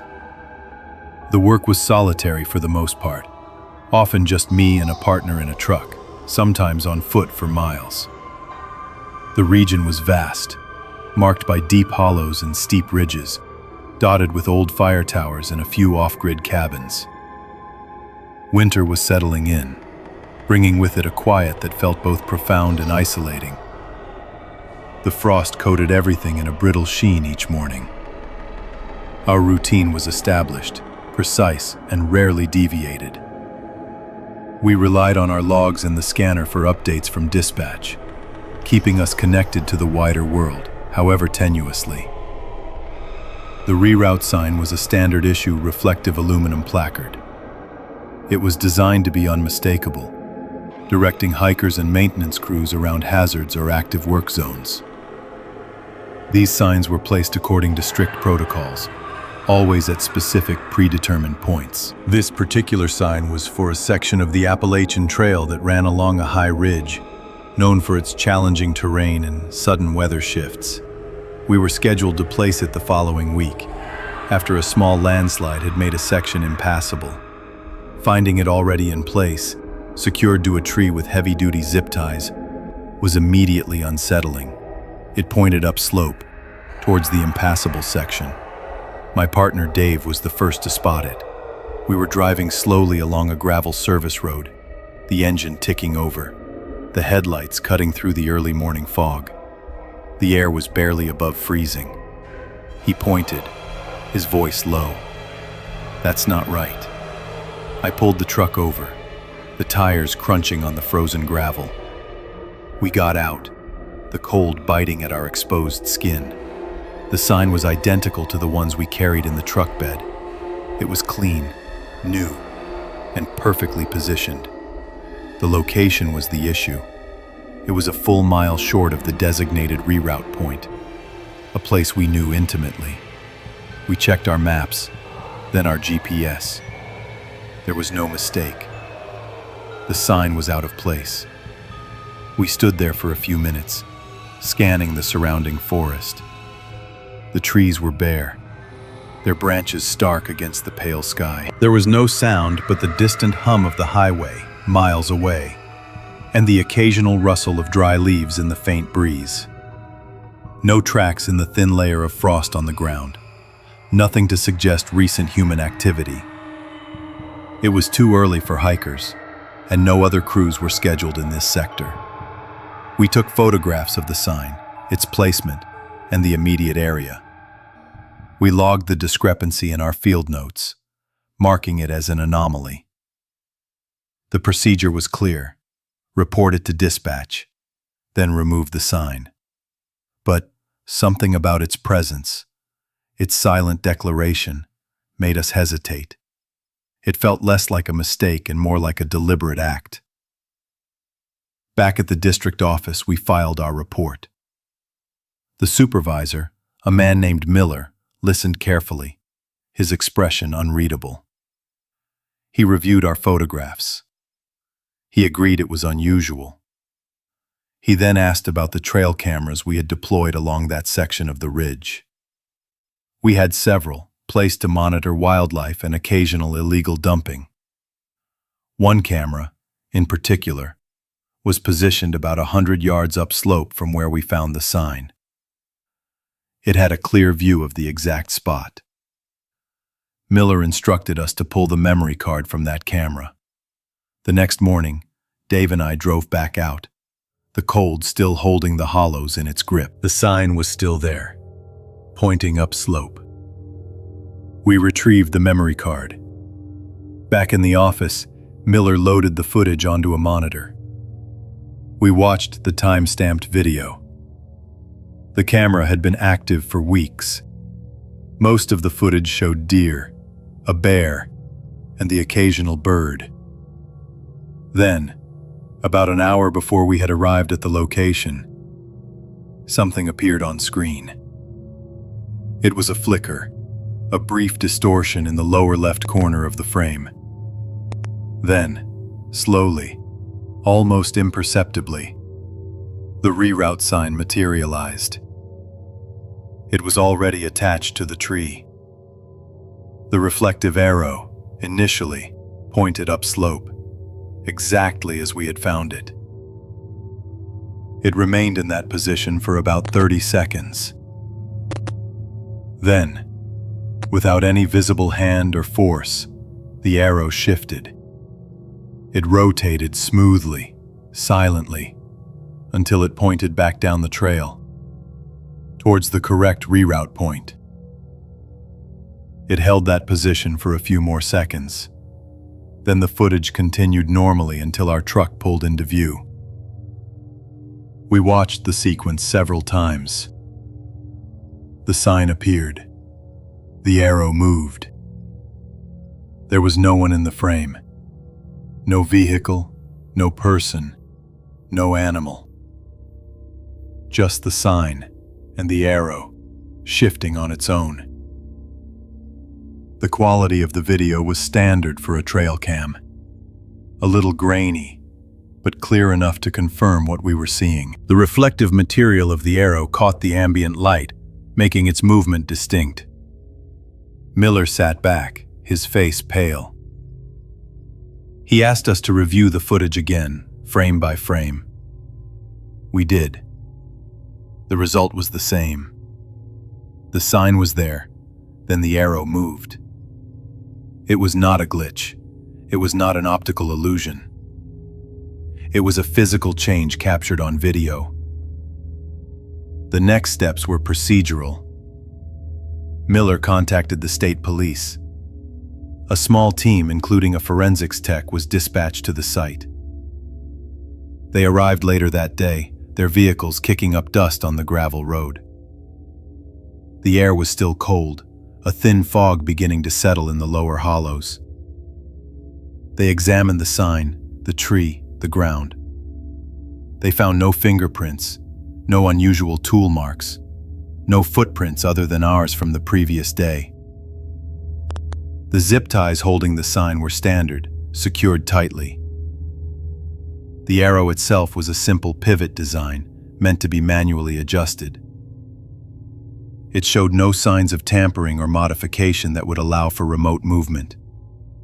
The forensics tech took samples of the tree bark, the zip ties, and the sign material. They found nothing out of the ordinary. The state police report concluded that the incident was unexplained. They theorized that someone, perhaps a prankster with specialized equipment, had placed the sign and somehow manipulated the arrow. But they had no evidence to support this. There were no tracks, no witnesses, no other anomalies reported in the area. The isolation of the location made any such operation highly improbable without leaving a trace. The distant hum of the highway was the only constant sound in that quiet forest. The sign was eventually removed, logged as evidence, and stored in a secure facility. The trail camera footage was copied, filed, and added to the growing body of evidence. For weeks afterward, a quiet dread settled over the district office. The incident was discussed in hushed tones, usually late in the day when most staff had left. We checked our trail cameras with a new intensity, scrutinizing every frame. Every unusual sound, every flicker of light in the forest seemed to carry a new weight. The cold of the Blue Ridge Hollows felt deeper, more pervasive.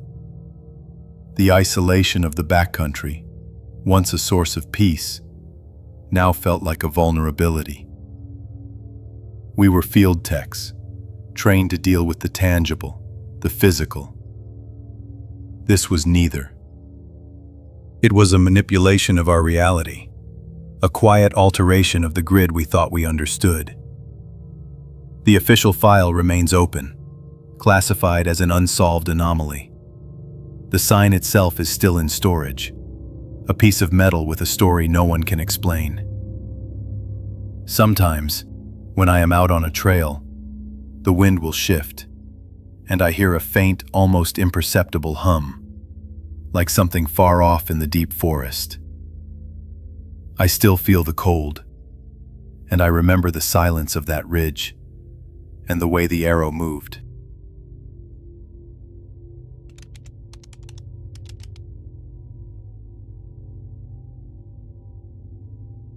I was a field technician for a regional utility company, tasked with maintaining remote grid infrastructure. It was late autumn, the air carrying the sharp bite of impending winter. A remote thermal sensor, part of a new experimental monitoring network, had registered an unusual heat signature. My territory covered the deep Blue Ridge Hollows, a landscape of steep ridges and winding service roads. The first frost had already glazed the higher elevations, making the gravel crunch underfoot. I was checking a repeater station, a routine task I had performed countless times. The station was nestled deep within the forest, far from any main highway. The only sounds were the rustle of dry leaves and the distant hum of the equipment. I had just finished my checks and was packing up my gear, the cold seeping into my gloves. My radio crackled with a low static, a common occurrence in these isolated areas. Then dispatch came through, their voice slightly distorted by the distance. They reported an anomaly at an old, unlisted cabin a few miles further down the trail. The cabin was supposed to be empty, abandoned for decades, its existence barely noted on any official map. This was the first small irregularity, a heat source where no heat should have been. My work often took me to places like this, far off the main highway system. I regularly spent nights in fire towers or small, off-grid cabins, monitoring equipment or performing repairs. Isolation was a constant companion in these Blue Ridge hollows. I carried a standard kit, tools, a satellite phone, a two-way radio, and a thermal imaging camera. The camera was essential for detecting overheating components or hidden electrical faults, especially in the cold. I was accustomed to the quiet of the forest, the way sound carried differently at night, the subtle shifts in the wind. My logbook was filled with entries detailing equipment readings, weather conditions, and observations of the remote terrain. I knew these woods well, the winding trails and the sudden drops in elevation. My routine was methodical, precise, and rarely deviated. I relied on my training and my equipment to navigate the unpredictable environment, always prepared for the unexpected, though rarely for something truly out of place. I drove my utility truck along the narrow service road, the headlights cutting through the deepening twilight. The gravel crunched under the tires, and the engine ticked steadily. The air temperature was dropping fast, barely above freezing. After about 20 minutes, I spotted the faint outline of the cabin through the trees. It was a small, single-room structure, weathered gray wood, with a rusted tin roof. It looked exactly as I remembered from old survey maps, derelict and forgotten. I parked a short distance away, killed the engine, and stepped out into the cold. The silence was immediate and profound, broken only by the distant sound of water running in a creek. I grabbed my thermal camera and my flashlight. I approached the cabin cautiously, my boots crunching on the frozen ground. The front door hung slightly ajar, revealing a dark interior. There was no light visible from within. I raised the thermal camera, scanning the exterior. The walls were cold, as expected. Then, I pointed it towards the open doorway. Inside, the camera registered a distinct, bright orange glow. It was centered on what appeared to be an old coal stove sitting in the middle of the room. The stove was radiating significant heat, a stark contrast to the frigid air outside. This was the anomaly dispatch had reported. I pushed the door open further, stepping inside. The air was warm, almost stifling, and carried the faint, acrid smell of coal smoke. The stove itself was a heavy, cast-iron unit, its small mica window glowing a dull red. It was clearly active. I moved closer, shining my flashlight around the small space. The cabin was otherwise empty, just bare wooden walls, a dirt floor, and a rough-hewn table pushed against one wall. There were no signs of recent habitation, no bedding, no food, no personal items. It was as if someone had simply lit the stove and walked away. I began to photograph the scene with my camera, documenting the stove and the interior. As I worked, I noticed a subtle change in the stove's glow. It seemed to dim slightly, the red becoming a deeper, less vibrant hue. I paused, watching it. The change was almost imperceptible, but it was there. I checked my thermal camera again. The overall heat signature of the stove had indeed dropped a few degrees. I scanned the room again, looking for a reason. There was nothing. Then I heard it. A faint sound, barely a whisper, from outside the cabin. It was the distinct crunch of footsteps on frozen gravel. The sound was not coming from the direction of my truck. It was coming from the opposite side of the cabin, moving slowly, deliberately. I froze, my flashlight beam still on the stove. The footsteps continued, passing directly by the side of the cabin, moving from my right to my left. They were heavy, rhythmic, and unmistakable. As the footsteps passed the cabin, the coal stove's glow began to brighten again. The dull red intensified, returning to its previous vibrant orange. I watched the mica window, mesmerized. The heat signature on my thermal camera also climbed back to its initial reading. The footsteps faded into the distance, moving away into the forest. I stood there in the warm cabin, the smell of coal smoke thick in the air, listening to the silence that followed. My heart was beating faster than usual. I stepped back outside, scanning the perimeter with my flashlight. The frost-covered ground showed no fresh tracks. The gravel was undisturbed. There was no sign of anyone or anything. The air was still and cold. The only sound the distant hum of the repeater station. I re-entered the cabin, my thermal camera still active. I pointed it towards the doorway, then slowly swept it across the interior. The stove was glowing brightly again. As I swept the camera towards the back wall, something registered on the screen. It was a distinct, human-shaped absence of heat. A cold spot, perfectly outlined, moving slowly across the frame. It was not a shadow.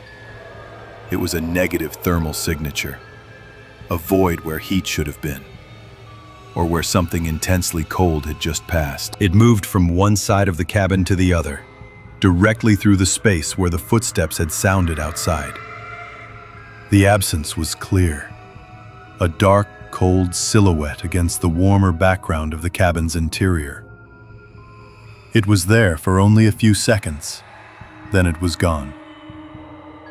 I stood motionless, watching the thermal camera screen. Even after the anomaly had vanished, my breath plumed in the warm air of the cabin. The cold absence had been unmistakable. I replayed the camera's short recording, confirming what I had seen. A human-shaped void, moving with purpose. I took several more photographs of the cabin interior, focusing on the area where the thermal anomaly had appeared. The physical space remained empty. I checked my radio, calling dispatch. The static was heavier now. I reported the active coal stove and the thermal signature. I described the footsteps and the subsequent cold absence. Dispatch acknowledged, their voice sounding distant and concerned. They advised me to secure the cabin and await further instructions. I was told to not approach the area where the footsteps had faded. I spent the next hour documenting everything. I took temperature readings of the stove, the walls, and the floor. I checked for any signs of forced entry or recent activity beyond the stove. There was nothing. The cabin remained eerily pristine, save for the burning coal. I considered the implications of a cold, human-shaped void. It defied any conventional explanation. It was not a ghost or a spirit. It was a physical absence of thermal energy. A localized drop in temperature that mimicked a form. I set up a small interior camera, one of our standard monitoring units, to record the stove in the general cabin space. I aimed it to capture the area where the cold absence had manifested. I then secured the cabin door as best I could, using a length of rope and a makeshift wedge. I did not want to leave it open. I returned to my truck, the engine ticking as it cooled. The air outside was now truly frigid. I sat in my truck, running the heater, reviewing the thermal camera footage.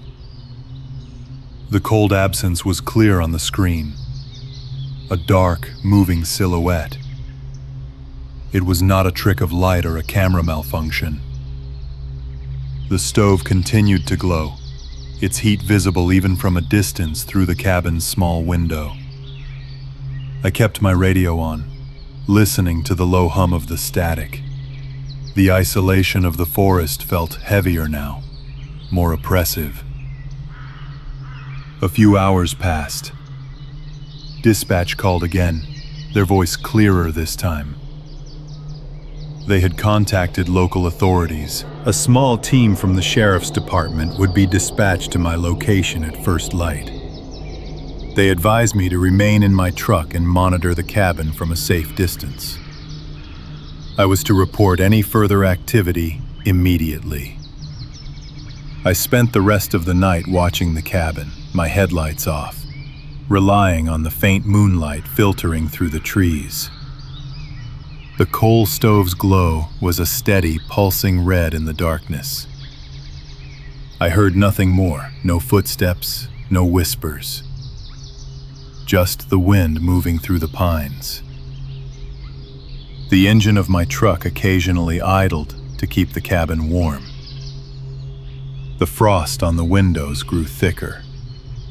At dawn, a few hours later, a sheriff's department vehicle arrived, followed by another utility truck carrying a supervisor. The air was still bitterly cold, a thick fog clinging to the hollows. I briefed them on the situation, showing them the thermal camera footage and the photographs. The sheriff's deputy, a man named Miller, listened intently, his expression unreadable. My supervisor, a seasoned veteran, simply nodded, his face grim. We approached the cabin together. The interior camera I had set up was still recording. The coal stove was still glowing, though its heat had diminished somewhat. The cabin was exactly as I had left it. Deputy Miller examined the stove, then the interior. He found no evidence of forced entry or recent human presence. There were no fingerprints, no discarded items, nothing to indicate who had lit the fire. The interior camera footage was reviewed. It showed the stove glowing steadily throughout the night. There were no visible movements, no figures entering or leaving the cabin. The cold absence had not reappeared on the visible spectrum. The thermal footage remained the only evidence of the strange event. The sheriff's department filed a report noting the unusual circumstances, but concluding with no clear explanation. My supervisor instructed me to log the incident as an unexplained thermal anomaly. The cabin was eventually secured and marked for demolition. The coal stove was removed and examined, yielding no further clues. The thermal camera footage became part of a larger file, an unsolved case in the deep woods. I still work these hollows, checking the same repeater stations and service roads. Sometimes, on a cold night, I still hear the faint crunch of gravel, or I imagine the dull glow of a coal stove in an empty cabin. The memory of that cold, human-shaped absence stays with me, a quiet dread that never fully dissipates.